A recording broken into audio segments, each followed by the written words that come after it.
So when the most destructive war in human history finally came to an end, the world was left with a question that it had never really faced before. What do you actually do with the people who caused all of it? Well, today we're talking about the two landmark trials that completely redefined justice and accountability, Nuremberg and Tokyo.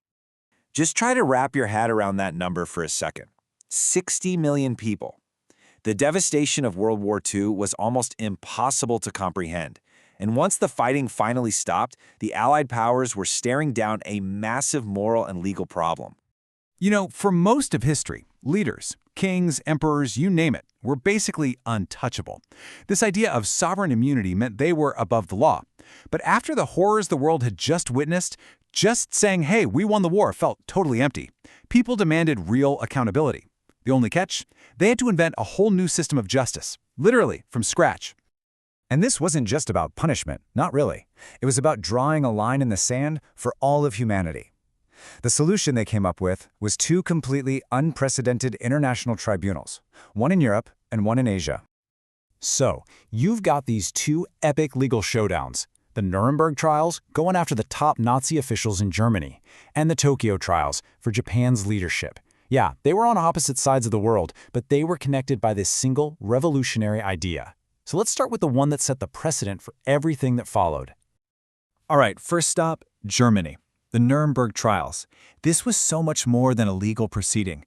This was a statement to the entire world that the old rules were gone and a brand new era of international law had just begun. And the choice of location? That was a power move. Nuremberg had been the stage for those massive, chilling Nazi Party rallies. Holding the trials right there was deeply symbolic.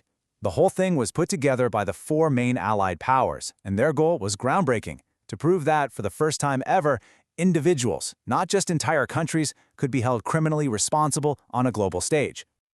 In the dock were some of the most powerful men of the Third Reich. We're talking Hermann Göring, Hitler's chosen successor, Rudolf Hess, his deputy, Albert Speer, his chief architect. The tribunal itself was a joint effort, with one judge from each of the major Allied nations sitting on the bench. The prosecution built its case around these four incredible charges.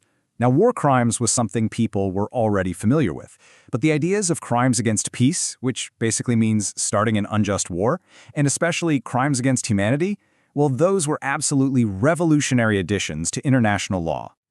Let's just pause on that one for a moment. Crimes against humanity. This was maybe the single most significant new concept.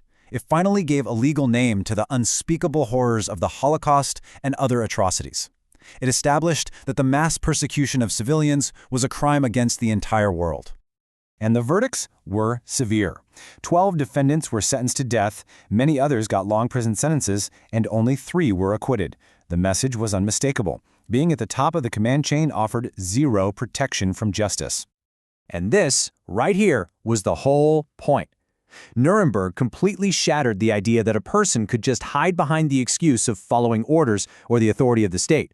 It created this powerful principle of individual responsibility. But the question remained, would this new standard only apply in Europe? The world was about to find out.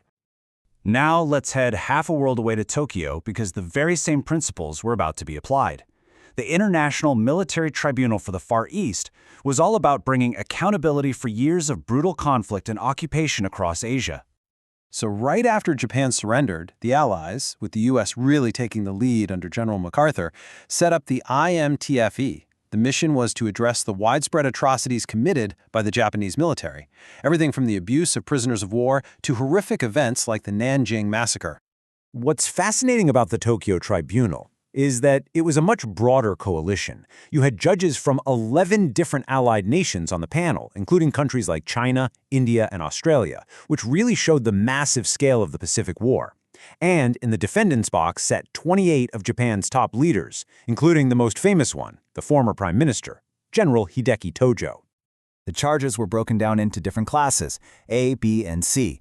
But if you look closely, they mirrored the Nuremberg framework almost exactly. Once again, we see the focus on waging aggressive war, conventional war crimes, and that all-important charge, crimes against humanity.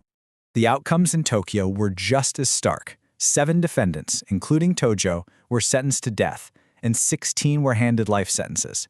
And here's a key difference from Nuremberg. Every single defendant who finished the trial was found guilty. There were no acquittals. And that was the critical confirmation right there. By applying the same legal principles in Asia as they had in Europe, the Tokyo trials proved that this new standard wasn't just some form of victor's justice for one continent. No, the idea of international justice was now officially global. So when you pull back and look at both of these monumental trials together, what's their lasting legacy? How did they end up shaping the world that we all live in today?